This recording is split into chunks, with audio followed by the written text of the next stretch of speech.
Ei kannata ylipäätään olla ilkeä toisilleen hullu. Miettikää tarkkaan niin, että sanotte hullu. Voin myöntää, että olen aito itseni, enkä tykkää ylipäätään näin.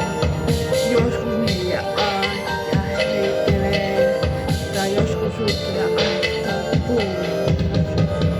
Lupaan selvittää mun tekoni, päikä joskus tuntuu se on vaikeaa.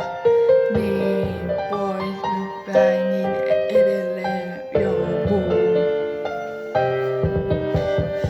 Iskä sanoi, että Jonni sanoi ja Hanna sanoi, että ei, onks sä hullu? Luuletko, eikö mä joku